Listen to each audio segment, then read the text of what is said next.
Robot 32 is the long-awaited prequel to Robot 64, and I'm honestly really mixed on it. But before we get into any of that, I'll give you a general breakdown of the game. You can either play as Tempo or Melody, and their movesets are very different from one another. Tempo's moveset is similar to that of Robot 64. He has a simple dive, but he also has a move where he can float in the air for a short amount of time. Melody has a very different moveset. She can hover and swing around.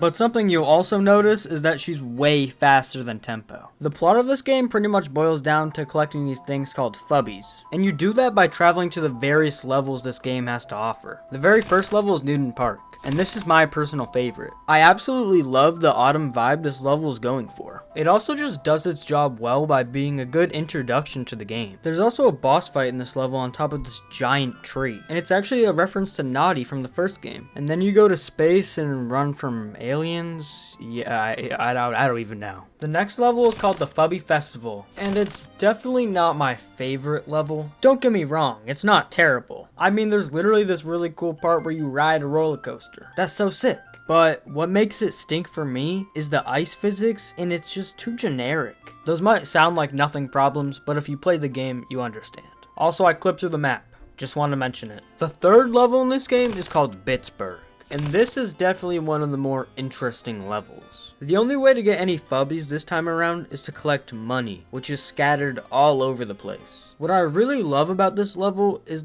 all the different ways you can collect this money. You can play some basketball, you can play an arcade machine, hell, you can even rob a bank. My only negative is that sometimes it can feel a bit grindy. The next level is a weird one, that being Underground Getaway. It has a strange, almost creepy atmosphere. The best way to describe it is that it's a giant maze with a bunch of puzzles. And I mean a giant maze. I got lost in this so many times. And I would definitely say this level has the most creative Fubbies, but that doesn't mean they're all great. Some of them are just annoying and tedious to get, but overall, this is definitely a good one. The fifth level is called the Sound Temple. And listen, I like it, but I definitely don't love it. You explore this ancient looking temple and complete various challenges. And after all these challenges, you get these little guys and they like make noise and it adds to the music, and it's actually pretty cool. There's one big problem though. Most of these challenges are not fun. The best example of this is this challenge where you ride a frog, and the controls just suck. It might be on purpose, but it was just really annoying to do. And with that, we move on to the final level, that being Burger Spire. And this is actually my least favorite level. It's still got some good stuff going on, but this definitely feels very last minute. It's basically this giant castle that's also a restaurant serving burgers and stuff, and there's cars going 100 miles per hour. Yeah, I don't know. First of all, the final boss is just anything but good. It is just extremely easy, and just look at it. It makes no sense. The build up to it is pretty solid, I guess. It's basically there to test your skill before the final boss. And after the final boss, you actually have to escape where you just came from, so that's pretty neat, I guess. But why do I dislike this level so much? Well, it's because of this one goddamn Fubby. You know what? This thing is gonna get its own section. I like to call it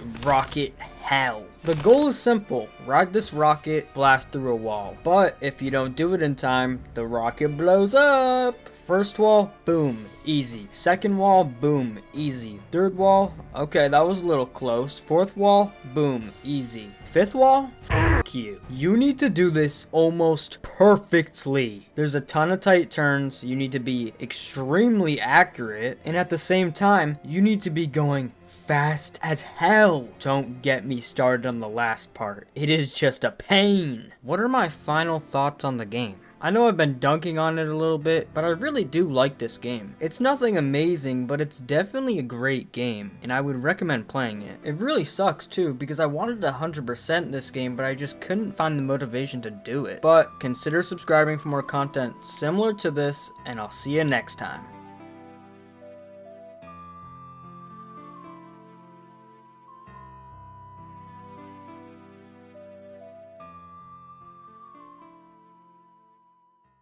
I've never even met her! Stay in character!